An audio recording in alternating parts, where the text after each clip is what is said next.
بھائیو ہم اس زندگی کو ترک کر کے نہ اس کو اللہ رب العزت کے احکامات کے مطابق گزار کے آپ صلی اللہ علیہ وسلم کے طریقوں پہ گزار کے اس کو کامیاب بنا لیں زندگی کو. 2.5 منٹ کی زندگی اس کو ہم اللہ کے طریق اللہ کے حکم اور آپ صلی اللہ علیہ وسلم کے طریقے کے مطابق اس کو گزار لیں. چھوٹی سی قربانی لگے گی, پتہ بھی نہیں چلنا جب ہماری موت آئے گی نا تو سب مطلب کہ رشتہ دار سب دفنا کے ایسے گھروں کو آئیں گے جیسے ہم جانتے نہ تھے.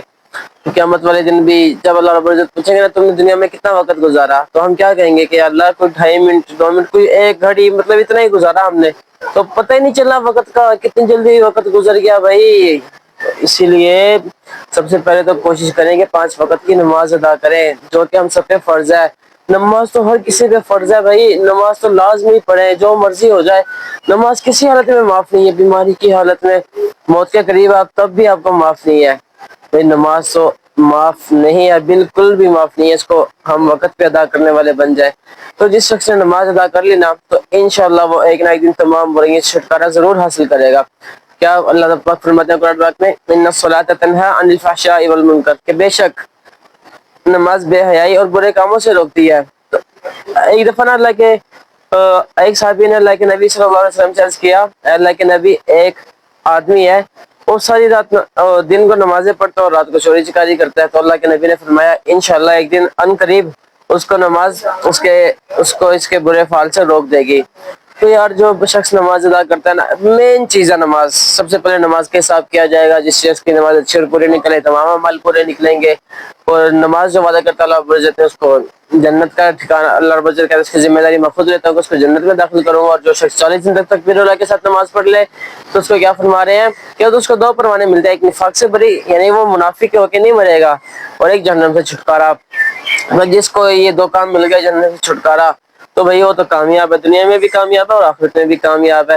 تو اس لیے ہم کو چاہیے کہ صرف اپنی نمازوں کو ٹھیک کریں, علم سیکھیں, علم کے مطابق علم سیکھیں گے تو ہمیں نمازوں کا پتہ چلے گا. علم کے ساتھ ذکر ہے اللہ بذکر اللہ تطمئن القلوب, اللہ پاک فرماتے ہیں کہ دلوں کا سکون تو اللہ کے ذکر میں ہے.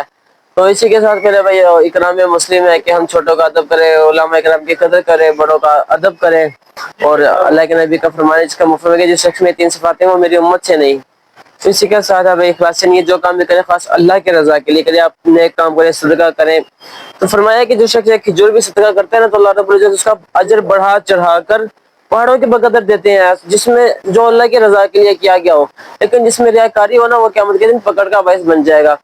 تو یار نا یہ چھوٹی سی زندگی ہے, اس میں ہم خود بھی اچھے کام کریں, دوسروں کو بھی اچھے کام کرنے کی دعوت ہے. خود بھی برے کاموں سے بچیں, دوسروں کو بھی برے کاموں سے بچنے کی دعوت ہے. تو اسی کام کے لیے اللہ رب العزت نے 1,24,000 انبیاء کرام کو بھیجا, جنہوں نے یہی دعوت دی کہ لوگ کلمہ پڑھ لو کامیاب ہو جاؤ. جس نے وقت کے نبی کی بات کو مان لیا وہ کامیاب ہو گیا. تو اس پہ ہم نے زندگی گزارنی ہے, اپنے لوگوں کو بھی اچھے کام کی طرف بلانا ہے اور خود بھی اچھے کام کرنے ہیں, لوگوں کو برائی سے روکنا ہے, خود بھی برائی سے بچنا ہے. امر بالمعروف نہی عن المنکر, اللہ پاک نے فرمایا کنتم خیر امۃ اخرجت للناس, یہ بہترین امت ہے اور کیونکہ یہ لوگوں کو اچھائی کی طرف بلاتی ہے, برے کاموں سے روکتی ہے, انبیاء والا کام کرتی ہے. تو میرے بھائیو دوستو یہی ہمارا کام ہے. بس آپ لوگ خود بھی اچھے کام کریں, دوسروں کو بھی اچھے کام کی دعوت دیں. انشاءاللہ ہم سب سے پہلے جنت میں جائیں گے تمام امتوں میں, ہمارے نبی بھی سب سے پہلے جنت میں جائیں گے تمام انبیاء سے, افضل ترین امت ہے. تو آج سے ارادہ کرتے ہیں نا سب, انشاءاللہ ارادہ کر لیں. زندگی کا کوئی پتہ نہیں.